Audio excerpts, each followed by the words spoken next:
Hello and welcome to day 31 out of 31 of this series that I have recorded here in December 2025, one reading per day. But of course, whenever you're coming across this is timeless for you. So this is the last day of this series, which is a little bit bittersweet, but of course, I'm going to continue to come on in the new year, daily whenever possible, but at least weekly. And I'm just so excited to channel into this closing day for us today. And I would love to hear from you in the comments what you've experienced so far on this journey or on this series. And if you are just tuning in today, I highly recommend checking out any of the previous days of the series that may resonate for you. But as always, I invite you to get comfortable, set any intention you wish, or ask any questions that you would like guidance on. And this is all about recalibrating your energy to get you on your highest timeline. So just you being here and taking the time to listen and giving yourself and your soul this committed time to nurture its evolution is already setting such a powerful momentum for your journey. So as always, I'm going to channel into an oracle and astrology card as our overarching themes, and then we will get into the tarot. So for our oracle card, we have kindness, and it says, "Live with compassion, open your heart to all life forms, be an angel with hands." So we've gotten this card before in the series, but this is all about the kindness you have towards others, but even more importantly, or as the first step, towards yourself. So when your cup is full and when you are treating yourself with kindness and unconditional self-love, you are then able to extend that outward. And for our astrology card, we have Pluto, and we have gotten this on a previous day before as well. But this is a significant and powerful transformation card. So the message coming through here is that even in the midst of deep, heavy at times transformation, it is so important for you to continue to have compassion for yourself. Pluto talks a lot about death and rebirth and the parts of us that have to be dismantled and rebuilt.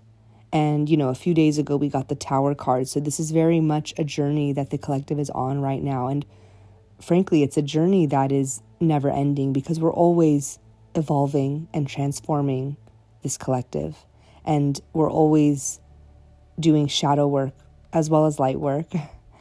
But the message that's so important here is that you need to anchor into self-kindness so that even in the middle of difficult ebbs and flows of this transformational journey, you know that you are transforming and without abandoning yourself. Like you always choose love for yourself and for others, because the love that you choose for yourself is going to ripple out and manifest as the love and the acceptance and the forgiveness that you hold towards others.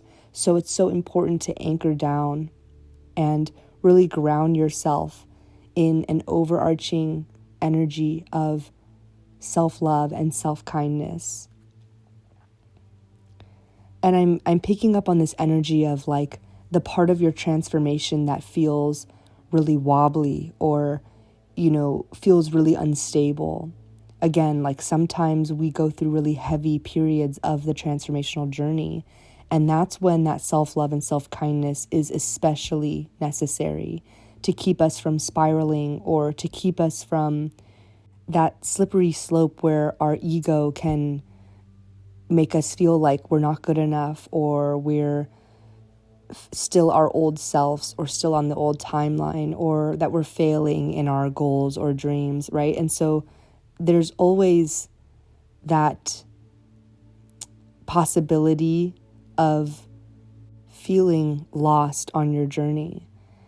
And that feeling of being lost or misguided or losing direction amidst a huge transformation that we're constantly in comes when we aren't anchored in that self-love and self-kindness.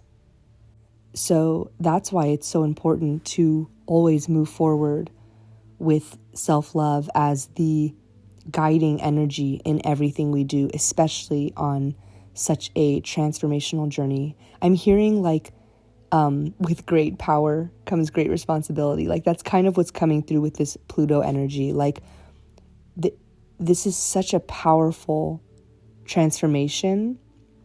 It's like operating heavy machinery, right? Like it is dangerous. It is challenging. It is heavy.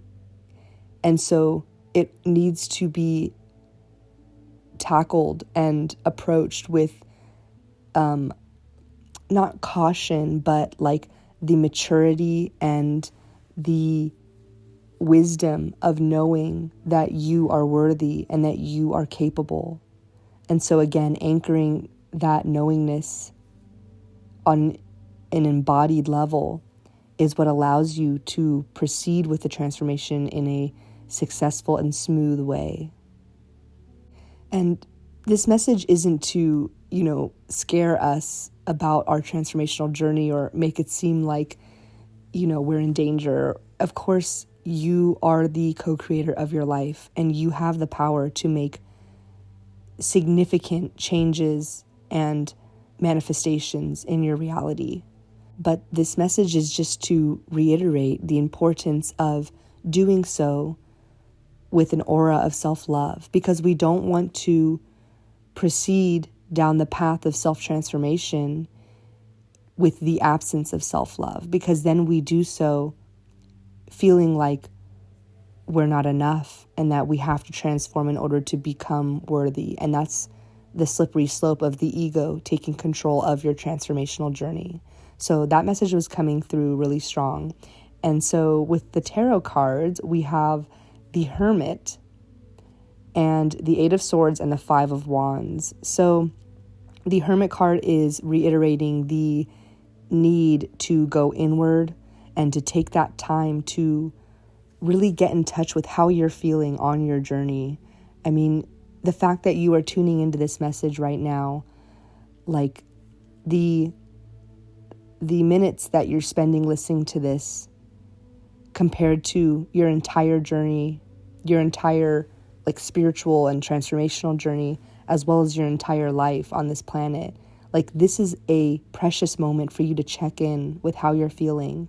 And when you get into that habit and you can do so at any given time on your journey, you become so much more self-aware and able to get into alignment depending on what your emotions are and what you need. So it's that value of pausing and going inward. And even if it means you need to be alone and you need that sacred solitude, that's what's going to grant you the inner wisdom to move forward in the most aligned and productive ways on your journey.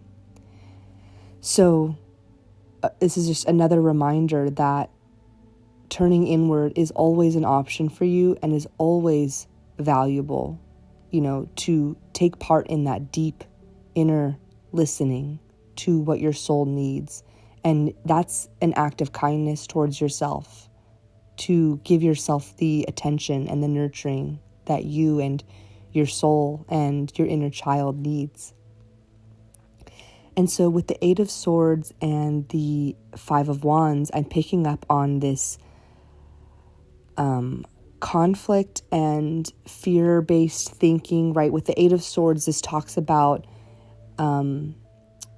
feeling trapped by your mind, but it's all like an illusion of feeling like you're powerless. And so again, this is so fitting because this is exactly what I was channeling into with the Pluto and Kindness card, is this concept of not allowing this Eight of Swords to spiral you into feeling like you have to change and transform in order to become more valuable, because you have an innate value regardless of where you're at on your journey. You are in the process of evolution. There's no lesser than or better than. And of course, we always seek to raise our frequency and improve and evolve. But the ego will assign terms like not good enough or better than or worse than as your identity, and it's simply not productive. Like the comparison on an internal level, like, when you look back at your old self and you feel like you were less than, right? As well as the comparison between yourself and others, whether you're feeling better than others or worse than others, all of that comparison is just an egoic trap, an egoic spiral. And so the Eight of Swords is reminding us that you do not need to live in this mental prison. And with the Pluto card, you are overcoming this. You are transforming out of these old ways of existing and this suffering that we at times impose onto ourselves, right? When we enter into these judgmental thought patterns. Instead, Pluto allows us to come out the other side feeling this kindness, feeling this understanding, and dissolving our shame and our fear and all of those comparisons that really do not serve our spiritual and transformational journey. And with the Five of Wands, again, this is conflict, tensions, maybe competition with others, but from a very egoic standpoint. So again, this message of not feeling like you have to prove yourself, or feeling like you have to be right, or feeling like you have to be better than others, or feeling like you have to fight for really anything, fight for your stance. Like, this is about moving forward with this peaceful kindness, because that's what actually has more power than any kind of conflict or fighting. So we're also getting the Six of Cups. So this is all about healing that inner child. And again, I'm just picking up on these energies of inner peace, harmony between your current self and your inner child, right? This like union between them where you embody such a nurturing compassion and kindness for your inner child. This is significant healing, which in turn allows you to bring more abundance into your life. The Six of Cups can also represent your past or things you may be nostalgic for. So, anything that you remember from your childhood that brings you positive memories, brings you joy, that is something that we want to move towards. That's something we want to honor, and it's something we want to continue to embody in whatever way we can in our current physical reality. And not in a way where we are stuck in the past, but in a way where we apply that childlike innocence and the gentleness of those positive emotions, and we commit to embodying them in the present moment as well. Because like we talked about in many of the recent readings, you always have the power of choice. You get to choose how you feel, how you respond to things. And so you can, with practice, become so skilled in embodying these emotions that feel peaceful, that feel kind and full of love, and just this gentle harmony with, again, yourself, your internal world, with your inner child, and with the world around you. So with the Six of Cups, like, it's this softness, but it's being protected by your boundaries and by, with the Hermit, your ability to self-reflect and go inward. Like, that is you taking the time to protect your needs. So it's not to mistake softness and kindness as weakness, but instead to recognize how divinely protected we are on this journey, especially when we commit to self-love and self-kindness and self-nurturing and moving towards joy and out of the, mental entrapments and egoic conflicts and clashes that we are at times faced with. We're also getting the Three of Pentacles. So I'm picking up on this energy of you recognizing the connections and collaborations that are available to you that are going to nurture your needs and fulfill your desires. So this card often talks about collaboration with others where you have mutual respect for each other, you have a mutual goal, and you can build things together. And so with Pluto, this is the ability to rebuild stronger structures with the help and the cooperation of others. And of course, with kindness, you're doing this in a way where you are truly connected with those that you are able to collaborate with. You are truly at harmony with them. And so, again, we're moving out of this hierarchical way of viewing, versions of ourselves as well as others. We don't see others as better or worse than. We see them as people that we can collaborate and cooperate and connect with. And that energy of kindness is what fuels this conscious collaboration that the collective is truly ready for. These are partnerships that are rooted in respect and compatibility and alignment, instead of feeling like we are doing this out of a survival need or in a competitive way. There's just such a light, pure energy of harmony with this energy coming through. And I'm also getting in the past couple readings, we did get the 8 of Cups. And so you very well may be moving on from certain connections that cause you emotional distress. And so with the 3 of Pentacles coming through, you are beginning to ground yourself in connections that actually do serve you.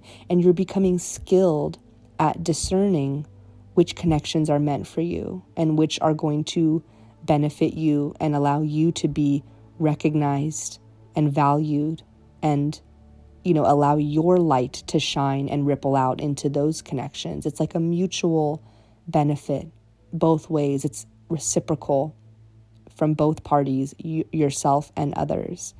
And that is what allows this powerful co-creation amongst the connections that you're forming.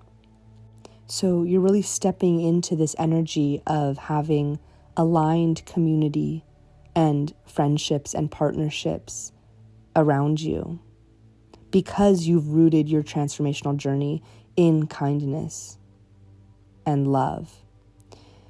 And so lastly, we have the Temperance card. Wow, this is such a powerful way to end the reading. This is all about the alchemy of your healing, the ability to integrate all that you've learned and, with Pluto, transform it into what becomes balance and harmony in your reality. So you've reached this equilibrium on an emotional level, on a spiritual level. And so you're able to hold your light as well as hold your shadow without wavering, without it fragmenting. You're able to integrate all parts of yourself with unconditional self-love. And Temperance also talks about patience and time and understanding the divine timing. So of course you're also feeling at harmony and at peace within yourself of just knowing that exactly where you are on this journey is where you're meant to be. And so you continue to each day commit to, balancing your emotions and alchemizing any negative or challenging experiences or emotions into something that is full of joy and harmony and compatible and aligned connections. It's such a beautiful and powerful transformation. So, in summary, you are really learning to walk away from that which no longer serves you. You're standing firm in your commitment to joy, your commitment to emotional balance, and your commitment to self-love. You are dreaming big. You are moving forward with a joy and kindness that is going to last, that you can sustain because you've committed to yourself and you've trusted in this journey. So Spirit is saying to really take a moment to acknowledge and feel on an embodied level, like feel within your body how empowered it feels when you choose yourself first and you commit to your transformational journey with such a pure energy of love and kindness for yourself. Feel how healing that is for your inner child to go inward and to commit to yourself and commit to nurturing yourself and giving yourself exactly what you need. And when you recognize that that alone can fulfill you and put you in this state of feeling positive emotions, you recognize how powerful you really are in the now moment to, the now moment is that portal to feeling anything and everything that you desire to feel. So allow yourself that time, that meditative time, that time to go inward and to feel what you're feeling, and then to choose what you want to feel and create that, conjure that within. That is the beautiful alchemy that you are becoming a master of. So I'm going to leave the reading here. I'm so happy that you've joined for this 31-day series. Thank you so much for being here. Every like and subscribe, and especially the comments. I love to hear from you in the comments. It means so much to me, especially as we're just starting out in building this community. And so I just want to thank each and every one of you who is subscribed and who is showing up and resonating with these messages. And I look forward to channeling so much more in the new year, in 2026. So thank you again for being here. And I will be back on soon with more messages for the collective here. Thank you. Bye.